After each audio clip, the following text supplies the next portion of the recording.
하나님 말씀 마가복음 1장 1절로 8절까지 말씀. 하나님의 아들 그리스도 예수 그리스도의 복음의 시작이라.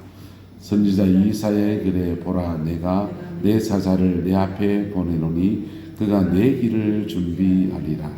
광야에 외치는 자의 소리가 있어 이르되 너희는 주의 길을 준비하라.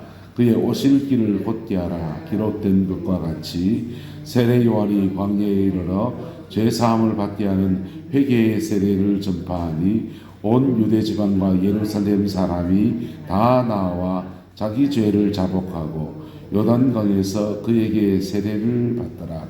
요한은 낙타 털옷을 입고 허리에 가죽띠를 띠고 메뚜기와 석청을 먹더라. 그가 전파하여 이르되 나보다 능력 많으신 이가 내 뒤에 오시나니 나는 굽혀 그의 신발 끈을 풀지도 감당하지 못하겠노라. 나는 너희에게 물로 세례를 베풀었거니와 그는 너희에게 성령으로 세례를 베푸시리라. 아멘. 이 말씀의 축복과 은혜가 저와 여러분과 여러분의 남은 인생에 함께하게 되기를 예수님의 이름으로 축복합니다.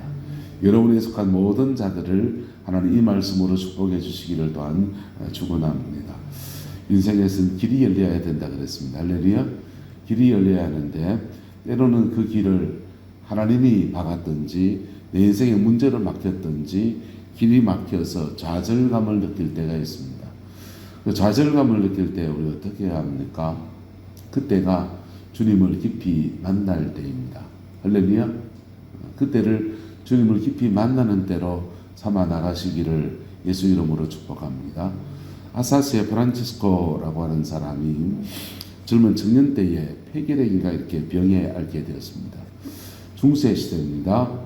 그 정도 병에 걸면은 다 죽었습니다. 그리고 전염성이 강한 병들은 가족에게 격리돼서 그냥 들에서 그냥 혼자 죽어가야 되는 그런 상황인 겁니다. 프란치스코가 그런 운명에 처하였습니다. 근데 인생의 길이 막힌 그때 프란치스코는 하나님의 은혜를 입었습니다. 하나님 앞에 깊이 나갔고 기도의 사람이 되고 하나님 안에서 병도 고침을 받았어요. 그리고는 그 다음 일입니다. 그 고침받고 난 뒤에 나는 어떻게 살 것인가. 부잣집 아들이었습니다. 그래서 그렇게 기도하고 있는데 하나님의 음성이 들려요. 나의 교회가 무너지고 있다. 나의 교회가 무너지고 있다. 프란체스코, 네가 가서 고쳐주지 않겠냐. 그렇게 음성이 들립니다. 그래서 자기는 언덕 위에 자기가 다니던 그 교회가 그 교회를 말하는 줄 알고 아버지 재산을 다 털어가지고는 이제 그 교회를 예배당을 신축을 했습니다. 교회를 다 지었어요. 근데 주님의 음성이 계속 떠나지 않는 겁니다. 프란체스코, 나의 교회가 무너지고 있다. 나의 교회가 무너지고 있다. 네가 가서 고쳐주지 않겠니? 주님 아까 고쳤잖아요. 이미 고쳤잖아요. 그때 주님이 보이는 교회가 아니고 교회 정신, 그 시대의 교회 상들의 정신, 마음 이런 것들이 하나님과 멀어져 있는 것들을 말씀해 주시기 시작했습니다. 인생이 막힌 고비에서 주님을 만난 기회를 잡은 사람들은 그렇게 새로운 인생을 살아가는 은혜가 있습니다. 그렇다고 다 목사 되는 건 아니에요. 하나님 앞에서 새 길을 그의 나름에 주시는 새 길을 따라가는 은혜가 있어요. 할렐루야. 그 은혜를 잡는 저와 여러분 되시기를 예수 이름으로 축복합니다. 근데 길이 막혔을 때 우왕좌왕하고 좀 그럴 수 있죠. 사람이니까 엄벙덤벙하고 또 여기 엎어졌다 저기 엎어졌다. 이 줄에 되면 사람이 좀 길 좀 터줄까, 저 줄에 되면 사람이 길 좀 터줄까, 좀 그럴 수 있습니다. 그런데 하나님이 막아놓은 것은 또 영으로 막힌 것들은, 마귀가 막아놓은 것들은 그렇게 사람 찾아다닌다고 해서 해결될 문제가 아니에요. 돈으로 해결할 수 있는 문제는 사실은 인생의 작은 문제들입니다. 정말 영으로 막힌 문제들은 그런 걸로 해결하기 어려워요. 그런 것들은 기도의 세계에서 주님을 만날 때 해결되어지는 것입니다. 할렐루야. 그러면 없던 일들을 만들어 나가시는 역사를 허락하여 주십니다. 세례 요한은 하나님의 아들 복음의 시작이라 예수 그리스도의 복음 앞에서 그 앞에 해야 될 길을 말합니다. 예수님이 열어가야 될 길이 있고 세례 요한이 먼저 열어주는 길이 있습니다. 먼저 열어주는 그 길은 뭐냐면 사람들의 마음을 준비시키는 겁니다.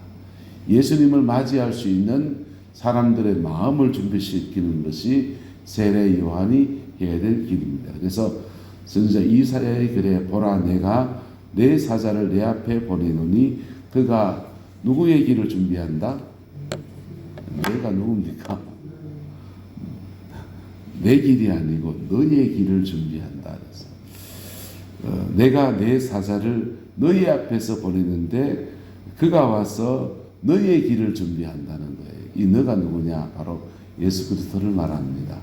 예수님이 오시는 그 길을 세례자 요한이 먼저 준비한다라고 하는 겁니다.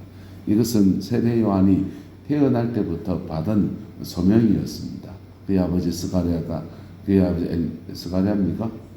사가랴가 성전에 들어가서 분향할 때에 하나님께서 그에게 말씀해 주신 것이었고 그의 아내 엘리사벳이 그 음성을 또한 들은 것입니다. 그래서 두 사람의 음성이 들었고 그래서 그 이름을 요한이라 짓고 어릴 때부터 애를 데리고 특별한 소명을 받은 아이니까 이 아이를 데리고 광야에 나가서 에세네파의 엄한 수도원의 원칙을 따라서 경건 생활의 훈련을 시킨 그런 아이가 바로 세례자 요한인 것입니다. 할렐루야.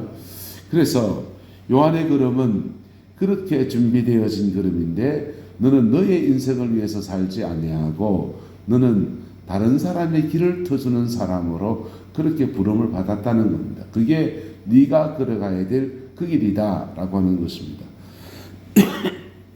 여러분 남의 길 터주는데 내 인생을 점포를 쓰고 싶은 사람 있습니까? 다른 사람의 길 터주는데 내 인생에 점포를 써야 될 사람이 바로 세례자 요한입니다. 근데 그게 그 부르심을 입은 사람이 바로 요한이라고 하는 것입니다. 할렐루야. 저와 여러분이 인생 가운데서 저를 위해서 제 인생의 길을 터주기 위해서 제 지사님 인생을 다 쓰시겠습니까? 아니요, 저도 아니에요. 자, 근데 우리는 또 누군가의 인생을 길을 열어주기 위해서 내 인생을 다 써도 아깝지 않은 그런 대상들이 있습니다. 저희에게는 두 아들이 있어요. 종인이와 종윤입니다. 작은 애가 개척교회 때부터 해서 가난한 삶을 살아보니까 힘들어가지고 아빠가 나한테 해준 게 뭐고? 중학교 때 그러더라고. 젊었을 때. 그래서 정말 걔 데리고 이사를 6번 다니고 막 여 갔다 저 갔다 하고 그냥 사달라고 하면 옷도 안 사주고 그래서 미안한 게 많아서 밥 사달라고 하면은 제가 얼마나 짠돌이였는지요. 또 그랬습니다. 그래서 해준 게 별로 없는 것 같아요. 그러다 또 걔는 또 큰 애하고 작은 애 사이에 차별감을 또 많이 느꼈고 미안해서 할 말이 없어. 그래 마지막으로 한마디 했습니다. 그래 미안하다. 미안한데 근데 나 너 위해서 죽어줄 수 있다. 그랬습니다. 나 너 위해 죽어줄 수 있다. 그거 외에 지금 아빠가 니한테 많이 해준 건 없지만은 나 너 위해 죽어줄 수 있다. 그 마음은 진심이에요. 아마 우리가 정말 마음을 다해 사랑하는 사람이라면 누구에게나 그런 마음을 가지지 않겠습니까? 집사님도 아마 이 인생, 이만한 인생을 살았을 때는 걔를 위해선 그 사람을 위해서 내가 죽어줄 수 있다. 그런 사람이 있을 줄로 믿습니다.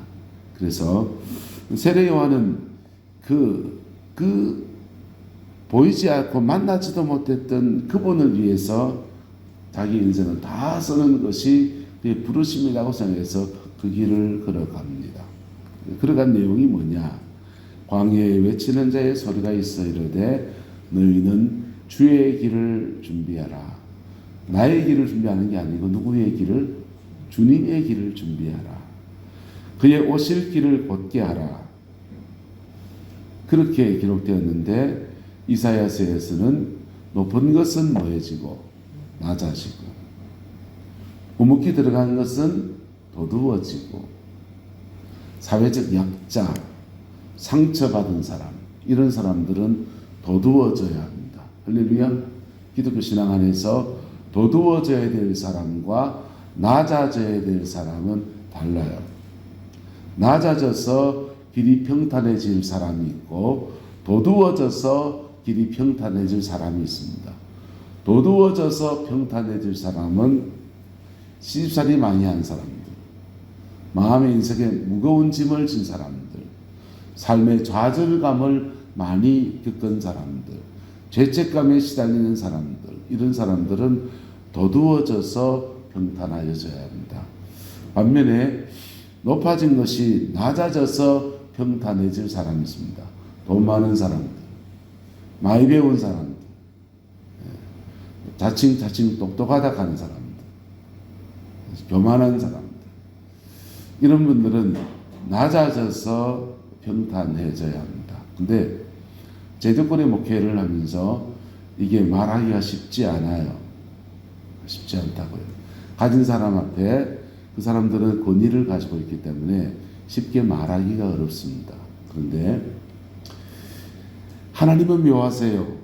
하나님은 설교 말씀만 가지고 사람을 변화시키지 않거든요. 목사는 강단에서 말씀을 통해서 사람을 변화시킨다고 생각하지만은 사실은 많은 일들이 그의 삶의 자리에서 일어납니다. 그 인생의 자리에서 일어나요. 그래서 그의 삶의 자리 안에서 교만한 사람들은 하나님이 그 교만을 꺾어 주십니다. 왜요? 그래야 천국 가지요. 안 그래요? 그래야 예수 만나지. 그래서 돈 가졌다고 자랑하다가 한 방에 훅 날아가기도 하고, 지식을 자랑하다가 그의 지식이 아무 소용이 없는 그런 시간을 경험하기도 하고. 근데 이상합니다. 아무 소용이 없다라고 그 시간을 지나고 나면 그리고 다시 하나님이 그에게 지식을 주기도 하고 그에게 재정을 주기도 하고 그에게 다시 사람을 따르는 인복, 사람을 그렇게 관계 맺는 사람을 많이 만나고 그 사람의 인맥이 형성되는 그런 복도 주시기도 해요.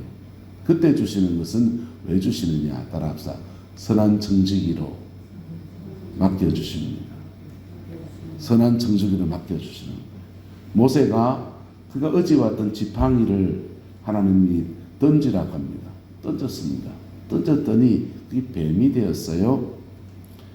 뱀이 되었는데 그 모세가 평생 의지해 왔던 지팡이입니다. 와, 내가 의지해 왔던 것이 뱀이었어. 우리가 의지해 왔던 것이 돈이고 우리가 의지해 왔던 것들이 사람이고 우리가 의지해 왔던 것들이 머리에 쌓인 지식이고 우리가 의지해 왔던 것들이 뭐 그러저러한 재능이고 이런 것들이었는데 하나님 앞에 은혜 앞에 깊이 들어가 보면 또는 그 재능이 없어져 보면 내려놓아져 보면 마치 그 재능이 뱀이 된 것과 같은 와 내가 저걸 뱀 같은 것을 의지해 왔구나 라고 느껴질 때가 들어 있습니다. 근데요 하나님은 모세에게 그 뱀을 다시 잡으라고 하십니다. 다시 잡았어요. 다시 잡았더니 묘한 현상이 생깁니다. 똑같은 지팡이예요. 전에 던질 때도 모세의 지팡이고 잡을 때도 모세의 지팡이입니다. 근데 다시 잡았을 때는 그 지팡이가 하나님의 권능과 능력의 지팡이가 되었습니다. 그 지팡이로 애국방을 치면은 개구리가 올라오고 피가 되기도 하고 그 지팡이로 땅을 치면은 이가 되어서 온 먼지들이 이가 되어서 사람들이 올라내리기도 하고 그렇게 그 지팡이로 결정적으로 홍해를 쳐버리니까 홍해가 갈라집니다. 할렐루야. 그게 하나님의 능력 안에 쓰여지는 우리의 재정이고 우리에게 주신 지식이고 우리에게 준 사람의 인맥들이고 그 모든 우리의 재능들이고 그런 것들이십니다. 그래서 우리가 주 앞에서 믿음의 사람이 되면 하나님은 뺏어갔던 것들을 다 다시 돌려주세요. 믿음의 사람이 되면 우리가 빼앗겼다고 여겨졌던 그 모든 것들을 다 다시 되돌려 주시는데 그때부터는 과거와 같이 살지 아니하고 그 주신 것들을 가지고 선하게 쓰는 것들을 배워가고 그렇게 사용해 나가는 은혜가 그래 부어지는 것입니다. 자, 세례요한은 높은 것은 낮아지게 하고 우묵히 들어간 것은 더더욱 올려집니다. 높은 것은 낮아질 때, 그때 주님을 만날 때 성령과 불로 세례를 준다고 했는데, 낮아질 때 그때 성령이 어떻게 임하시냐? 주로 불같이 임하십니다. 성령의 강력한 불과 권세와 능력으로 그렇게 임하십니다. 근데 반면에 우묵히 들어갔던 것들은, 낮아졌던 마음, 열등감의 마음들 속에 성령이 임하실 때는, 그때는요 우리의 마음에 영혼의 생수로 임하십니다. 그래서 수가성의 여인, 요한복음 4장에 보면 수가성의 여인은 예수님을 만날 때 그의 마음에 우묵히 들어가서, 그 사람은요 그 사람 만나기 싫어서 햇빛이 장렬하는 여름 태양빛 가운데서 물길로 온 사람이에요. 사람 만나기 싫어서. 근데요 그가 주님을 만나서 그 열등감 중에서, 사람 속에 섞이지 못하는 그 열등감 속에서 주님을 만날 때 주님이 그에게 이 물을 마시는 자마다 다시 목마르려니와 내가 주는 물을 먹는 자는 영원히 목마르지 아니하리니 너희 속에서 솟아나는 샘물이 될 것이다 라고 말씀했습니다. 바로 성령의 생수가 그 영혼 속에 확 터져오르는 거예요. 할렐루야. 그래서 이 새벽 혹여 우리가 높아진 마음을 주님 앞에 낮추면 성령의 불 받는 은혜가 있습니다. 혹여 우리가 우묵히 들어간 열등감의 마음, 죄책감의 마음, 좌절감의 마음을 주님 앞에 토하여 내면 성령의 생수가 그 영혼 속에 펑 터져서 마르지 않는 샘이 되는 은혜가 있습니다.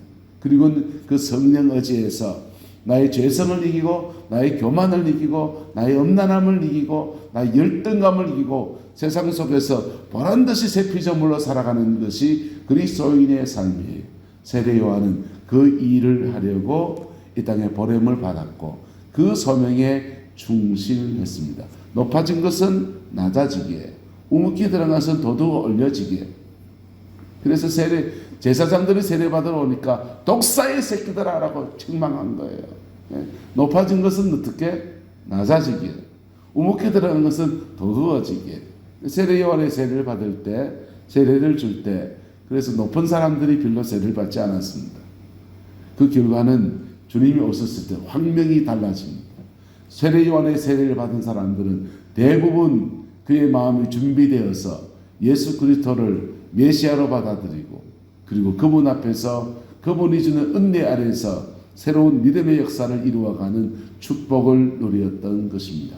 오늘도 주님을 깊이 만나기 전에 전작업으로 우리가 세례 요한의 음성에 귀를 기울이고 높아진 나의 마음을 낮추고 우묵히 들어간 나의 마음을 더더욱 올려서 하나님 앞에 승리하는 저와 여러분 되기를 예수 이름으로 축복합니다. 그런 사람들은요 사람을 눈높이로 볼 줄 알아요. 그런 사람들은요, 그렇게 되어진 사람들은 사람을 눈높이로 볼 줄 압니다. 사람을 사람으로 볼 줄 압니다. 불교에 산은 산이고 물은 물이다. 어려운 말 아니에요. 산은 그냥 산이다 이 말이에요. 물은 그냥 물이다 이 말이에요. 사람은 그냥 사람이다 이 말이에요. 마음을 내려놓으면 산을 그냥 산으로 본다. 욕심이 끼면 저 산에 골프장을 몇 호를 만들면 돈을 벌 텐데 이런 생각하고, 마음을 그냥 평범하게 비운 마음으로 보면 저 산은 산인 것입니다. 사람은 사람인 것입니다. 사람을 사람으로 볼 수 있는 그 안목은 높아진 마음이 낮아질 때, 우묵히 들어간 마음이 더더욱 올려질 때, 그렇게 볼 때 그때부터 사람을 사람으로, 그 사람의 가치로 볼 수 있는 안목과 지평이 열려집니다. 우리의 마음이 낮아졌습니까? 우리의 마음이 도두어졌습니까? 그 축복을 이 새벽 받아 누리게 되기를 예수 이름으로 축복합니다. 기도하겠습니다. 좋으신 아버지 하나님, 주님의 은혜와 사랑을 아버지 앞에 구합니다. 우리는 부족하고 우리는 약하지만은 한없는 사랑으로 늘 다가오시는 우리 주님을 찬양합니다. 높은 것은 낮아지게 하시고 낮은 것은 더더욱 올려져서 주님이 우리 마음에 오시는데 걸림돌이 없도록 축복하여 주옵소서. 이 새벽도 깊이 기도할 때에 주의 임재가 깊어지게 하시고 하나님의 영광이 깊이 내려오는 은혜가 있게 역사하여 주옵소서. 주께서 함께해 주시기 원합니다. 예수님의 이름으로 축복하며 기도드리옵나이다.